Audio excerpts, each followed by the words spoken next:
Hey everyone, and thanks for jumping back into the Cryptoverse. Today, we're going to talk about Ethereum, the butterfly effect. If you guys like the content, make sure you subscribe to the channel, give the video a thumbs up, and also check out the sale on Into the Cryptoverse Premium at intothecryptoverse.com. I want to go through a pattern with you. I've been following it for a number of years now. I've talked about it a decent amount on ITC Premium, but I would like to share it with everyone here so that you can see the market potentially through the lens that I'm viewing it in right now. Now, I don't know if it's going to play out this way. So obviously we can, say that it's nothing more than dubious speculation, right? As the t-shirt says. But I just want to go through this and show you what I'm thinking. Okay. And we're also going to use prior cycles by ETH to also justify this potential move. So there's something, and this is where I'm going to lose most people because this is where I'll basically lose myself. There's something known as a butterfly harmonic. It looks like this. This is what it looks like. Okay. I've been following this thing for probably 2.5 years. The idea, generally speaking, is that you have a high, you then have a low, and then B is a macro lower high, and then C is a macro higher low. So if you sort of zoom this out, you'll see what I'm talking about. Now, what we're going to do, we're not going to just overlay it. You're going to see these numbers and how they're playing out almost identically on the ETH chart. Okay? So you see the X to A, B, C, and D. And we'll talk about the blue line later on.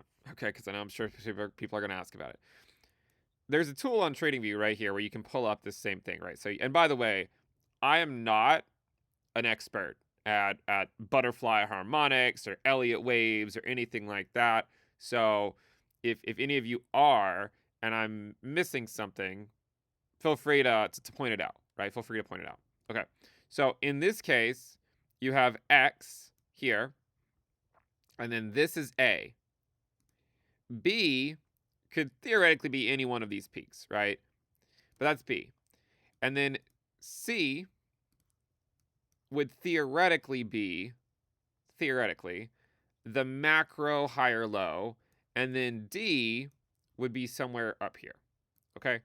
Now, what you'll notice is that there's numbers that correspond to these different points, right? So the retracement of X to B is the 786, right? The 786. So if you look here at X and then you look to see where B peaked, you can see it's right around the 786, right? I mean, you can see that first top was right around the 786. That's B.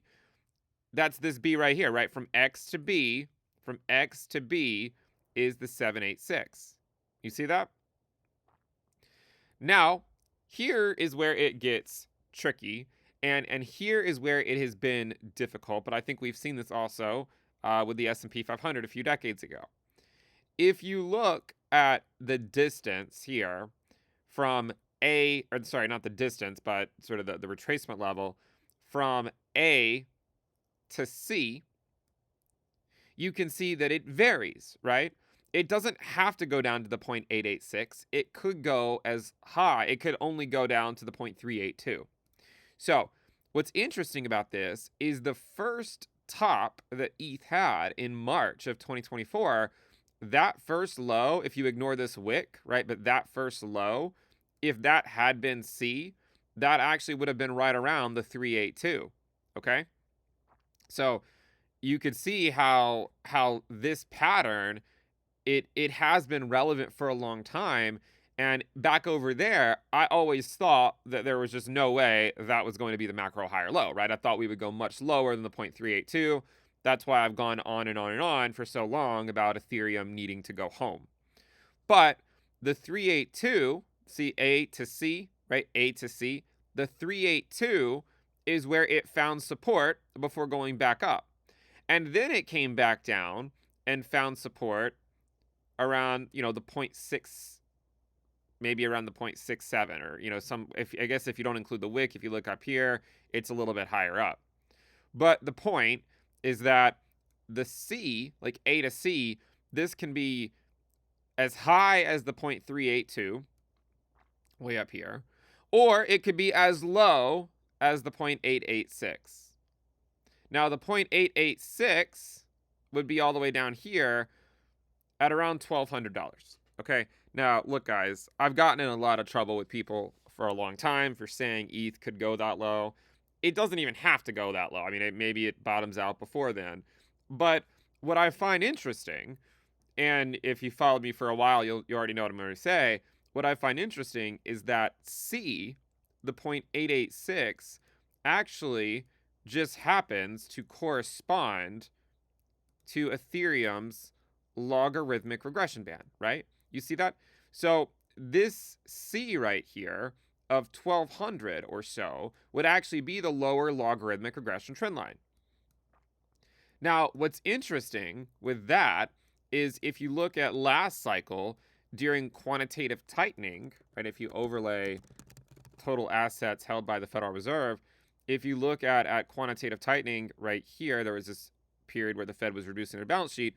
ETH also formed a wedge that at one point it broke out of, and then after breaking out, it came down to the bottom of the wedge. You see that? So let's look at that. Same thing has happened this cycle. It just happened on a much longer time frame. The reason it was on a much longer time frame is because, well, quantitative tightening went on a lot longer. But the pattern is still playing out. So what's interesting is that as ETH fell out of the regression band, like it's doing right now, the Fed then pivoted away from quantitative tightening relatively quickly. Back then, the ETH fell out of the regression or out of the wedge in July, and then the Fed ended quantitative tightening 2 months later.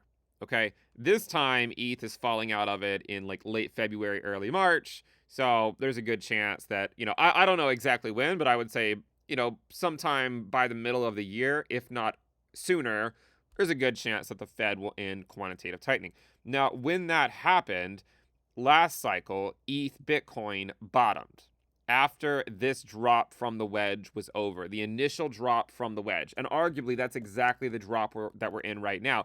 So you could argue that whenever this drop by ETH USD finalizes by the time the Fed ends QT, that might actually be the bottom for ETH Bitcoin. That was the bottom for ETH Bitcoin in 2019, right there, right? You see, it fell out of the wedge, quantitative tightening ended, ETH Bitcoin then bottomed. ETH USD got a rally, it was a lower high, and then ultimately the market went lower. But what I find fascinating in this case is that after hitting the lower regression band, ETH got a pretty big rally, right? It did. I mean, from that low, it was around, and what's really fascinating, guys, it's really fascinating. The low in December of 2019 was around 120. Around 120. Exactly 10% of where this lower regression band might be come this summer at around 1200. You see that? In fact, a lot of the moves in the wedge are basically just a 10x difference, right? This low right here for Ethereum, if you look at a price label, was around 80. This first low right there was around 800. The second higher low was around 100. The second higher low there was around 1,000. This final higher low before eventually breaking down was around 150, right? If you look closer right there, it's around 150 or so. This one was around 1,500. And when it fell back into the wedge, it was at around 200, a little over 200. And here it was a little over 2,000. So this entire move by ETH has just been the same thing we saw last cycle, just taking place on a much longer time frame. As crazy as that sounds. And this is why I've never truly been willing to give up the monetary policy view, because quantitative tightening never actually ended, right? And so because it never actually ended, this was always going to be an eventual outcome, even if it didn't happen as quickly as it did last cycle. So I guess the question is, well, what happens if ETH bleeds a little bit, and then the Fed ends quantitative tightening, there's a rally into a lower high, and then it just continues to bleed to the lower logarithmic regression trend line? Going back to this chart, right? Now remember, it doesn't have to go to the 0.886. It doesn't have to go all the way down to the 0.886. But remember, the 0.886 would be the lower logarithmic regression trend line, right? That's where it would be at this point, especially if it happens later on this year, like in a few months. It would be the lower logarithmic regression trend line would actually be the 0.886. From that point, the distance from B, or not the distance, right, but the fib levels from B to D would be either the 1.618 or the 2.24. So the 1.618 would actually put it right here, right here, around 6,000, right, around 6,000.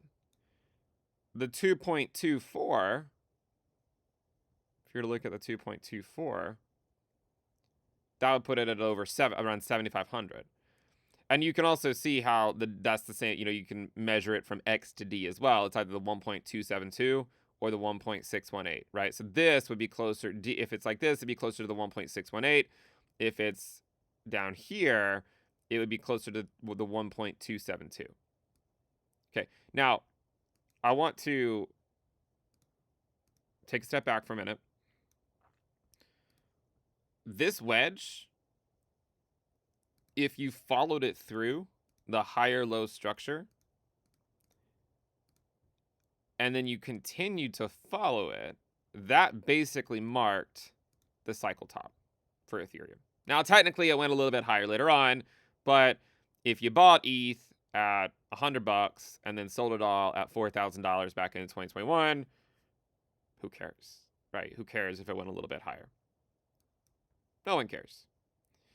So I've waited for this for a long time, right? What if we do the same thing here, right? And this support level ends up becoming a future resistance level and maybe marks a peak later on. Now, it depends on how you draw the line. If you want to draw it in a very negative way and you draw it, say, way down here to this wick right there, then obviously by the time you get out to January 2026, it's going to be lower than it is right now. But if you run a tighter ship and you sort of draw it out up to this level and say that these are sort of just fake outs below it, but you connect this wick to that right there, then you could argue that this line here by early 2026 would get you to a little over 5,000, which, by the way, remember, is one of the one of those potential targets, right? It would be the 1.618 as measured from B to D. So I think about that a lot. Now then I think, like, well, how is that possible, right? How really is that going to happen? What if we're in a left translated cycle for Bitcoin? What if this is a left translated cycle? What if the peak is in, right? I mean, I think as an investor, you always have to ask yourself these questions. And it's one of the reasons why we talk so much about market cycle theory. There are examples in history when we're dealing with high inflation where the peaks occur by the stock market in, around the time that a new president takes office, right? This was December of 68. And then this right here was January of 73. So who's to say this isn't just Bitcoin's first left translated cycle, because we end up going into a recession in 2026, right? You get for your first year, you're not really in a recession, but the market's going down. And then the second year, you get into the recession in the midterm year, right? These lows were in the midterm years, but the post-election year was still down. It just wasn't yet a recession. If you go look at the 1981, when Reagan took office, the market trended down for a while. Eventually it went back up, but it did trend down for a while. If you look at the QQQ, it had a big top in 2000 and then a big drop, potentially like what you're seeing with Bitcoin right now, where it dropped from 120 down to 63, and then it had a macro lower high. But I would say this: if it is a right translated cycle, and then Bitcoin goes on to put in a new cycle high later this year, then it would absolutely make sense that ETH could follow this path, right? Of a continued drop into, later, like maybe by this summer, or it could end sooner. I don't know how quickly it's going to go down. That's one option. But you could argue, and this might sound crazy, but you could argue that even if it's a left translated cycle, ETH could get that move. Because the times that ETH normally moves against Bitcoin are on Bitcoin lower highs, right? So if it follows the QQQ, then what if it's just sort of a Bitcoin lower high that Ethereum gets that rally in after QT is over? If it does play out like that, then that gives you the answer as to why D is a bearish harmonic and why eventually it just goes to new lows, if truly it's a left translated cycle. Okay? So, this analysis, it's got something for the bears, it's got something for the bulls. I don't know if it's going to play out like this, but I would say if later this year Ethereum is at the lower regression band, right? If it's down here, and then if it gets a rally, to a new all-time high, and then Bitcoin is unable to put in new highs, or it starts to really struggle later this year, and then there's signs of a recession starting in 2026, then that's exactly how D could actually be a major sell-off into really cryptocurrency's first recession, potentially in 2026, right? How does that work through the lens of what we saw last cycle? Well, after it hit this regression band, you see how ETH was going parabolic right there, right? It went from like 120 to 300. That would be the same thing as if ETH were to go down to 1200 and then rally up to, to 3000, right? Like down here and then back up. But you could argue that the reason this rally was cut short was because the unemployment rate just went parabolic immediately. There was no hiding from the recession, right? I mean, the unemployment rate, was like 14, 15%. The market will try to ignore it until it can't any longer. And you could argue that the market could just simply not ignore the fact that the unemployment rate was parabolic at that point. So you could argue that if this plays out through the lens of monetary policy, you could argue that if we get that rally, it could go on longer than what it did in the 2020 rally, right? Instead of lasting, just like a couple of months, maybe it lasts a few months, like, 5 months or 6 months or something, where it goes like this, it comes down and then goes up and then sells off. Now, you could argue that if you were to go back to this pattern, and this is what I'm not sure about, right? I don't really know if it has to go down here. I don't really know that. There is evidence that something like that could happen, but I don't feel like we're destined for that outcome at this point.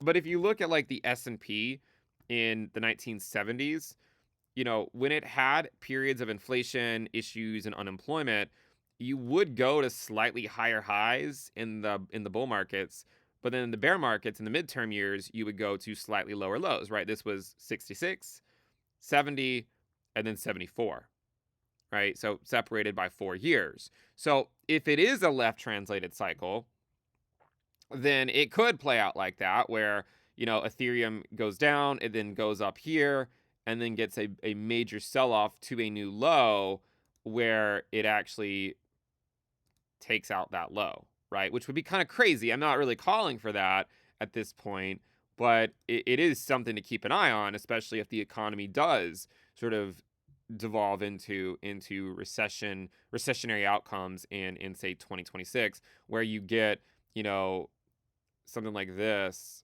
right, where it just sort of expands outward like the S&P 500 did.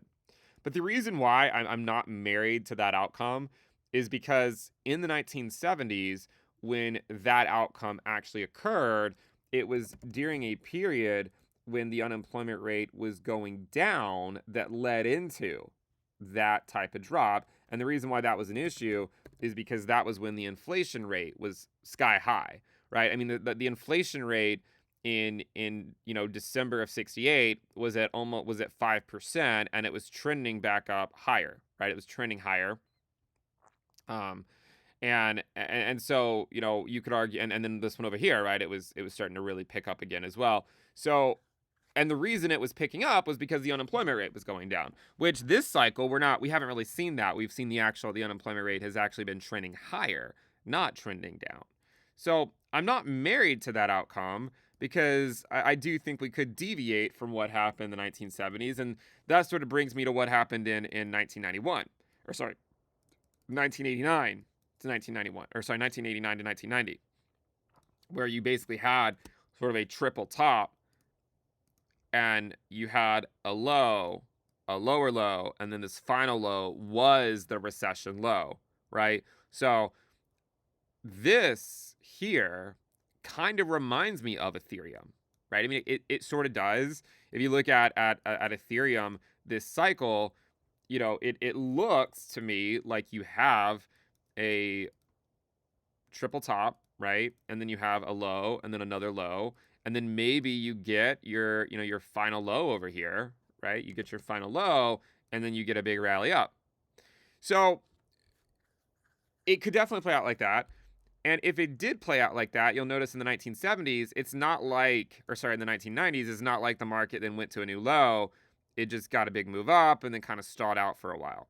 So one of the potential outcomes for this, if this harmonic does continue to play out, is where it goes like this, up, and then it just goes back down into the regression band, and then we just continue to watch it slowly trend higher, kind of like it did right there, right? So that is also, I think, a realistic outcome here. And I've had a lot of people ask me like, well, why do you, why are you looking at like 1990 as sort of a reference point? And I get like it's easy to dunk on someone that's posting an analog. I don't actually think the analog is going to play out exactly. Like I don't really think that the outcome for Ethereum would be, I don't think it would just go like up like that and just slowly trend up for the next several years. I really don't, because I do think that midterm years for crypto tend to not be that great. Um, so I think it would either, be this, right? Um, and maybe that wouldn't go as high, right? But it would either be like that, or if it's a left translated cycle by Bitcoin, then it could still go up, but then it could go to a new low, right? And then go back. Because when the recession occurred over here, it was a pretty big drop, but then they printed our way out of it. And that's the thing that I go back to, right? I mean, like some of these patterns might play out if there's no intervention, Like you could have argued that with a pandemic, had they not intervened, Ethereum could have gone, much lower, right? It could have gone much lower, but the Fed ultimately intervened, and the rest is history. So I do wonder if this chart is telling us what's going to happen. It's just that the time frame at which it plays out is very different than what I think a lot of people were thinking, right? We're still getting, this move there is the same thing as this one. And now this move down is potentially the same move as this one. Then the question is it how long does the cycle, or does the ETH need to bleed before it then gets this rally? And if we get that rally, does it occur from this low here? Does it occur from sort of the fair value right there, closer to 1500? And if it happens, does it actually take Ethereum to a new high and then sort of sell off, and then we sort of pick back up again next cycle? But you know how I was saying, like, a lot of people are sort of saying like, well, why compare this to the 1990s? When I was looking at this, I wasn't actually going through the stock market and figuring out, what looks like Ethereum. It actually worked out like this. What I did was I was looking at US interest rates minus the 2-year yield. That's what I was looking at. And I was noticing that it just happened to be that there's been 2 times in our history where this chart looked like this, where it hit this trend line and then had a big drop. And then we saw this thing go back up. One of the times was during the financial crisis, right? So the outcome I'm giving you is the more bullish outcome, even though it's bearish first. The other outcome is this top right here, which was the 1989 into 1990. And you can see that when it dropped and then it got this metric, got this rally into into this lower high there, that is exactly where the stock market bottomed into that final lower low. That's where you had that, right? This low here correspond to the US interest rates minus the 2-year yield, finding that lower high right there, which is why I'm watching this chart as that comes potentially into a lower high. That could end up being that final lower low for Ethereum. So it's a really interesting way to look at the market. And so I know a lot of people are like, well, are you just digging for, in the S&P and finding something? So I saw this chart and then I saw the S&P. I was like, oh, that looks like Ethereum, but I found that through looking at this chart. I was like, oh, that triple top and lower lows, that actually looks a hell of a lot like what Ethereum's going through right now. And then the other chart that we've been talking about, this is something I've actually been following for a couple years now.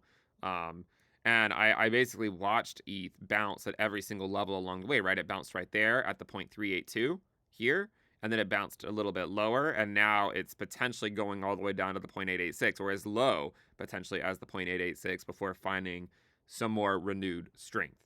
But I just wanted to make people aware of this view on the market and to remember that a lot of what you're seeing this cycle actually played out last cycle. The reason why this cycle feels different is because quantitative tightening never actually ended. Whereas last cycle, quantitative tightening ended in the pre-halving year. So there's a pretty big difference. And that's why sentiment is so bad. Because last cycle we went through the process that we're going through now. We went through it in the pre-halving year, so that by the time we got to the halving year and the post-halving year, all that mess was behind us. But now, again, the market does eventually pay its dues, right? And I think that's what's happening right now. The market was going to eventually break down. ETH was going to eventually break down from this higher low structure. It just took far longer than I think anyone truly expected. So I did want to sort of bring this to your attention, to talk about this, this butterfly harmonic, and to just say, look, I don't know if it's going to play out like this, but I've been following it for a few years, and we'll see if this is ultimately how the market plays out. And by the way, like if it were to play out like this, it would probably be, sort of a drop. And then at some point the Fed ends QT, then maybe a rally, then a drop, and then a big move up, and then back down, something like that. That's probably how it would, play out if I had to guess. Where the high could just be sort of, back testing this trend line, just like the high last cycle was back testing the trend line. And even the prior cycle, I mean, you could argue that this trend line right here, right, this higher low structure right there, was arguably sort of, where it ultimately went up to. But look, those are my views. I wanted to present it on the butterfly effect for Ethereum. We'll see if it plays out. If you guys like the content, make sure you subscribe to the channel, give the video a thumbs up, and again, check out the sale on Into the Cryptoverse Premium at intothecryptoverse.com. I'll see you guys next time. Bye.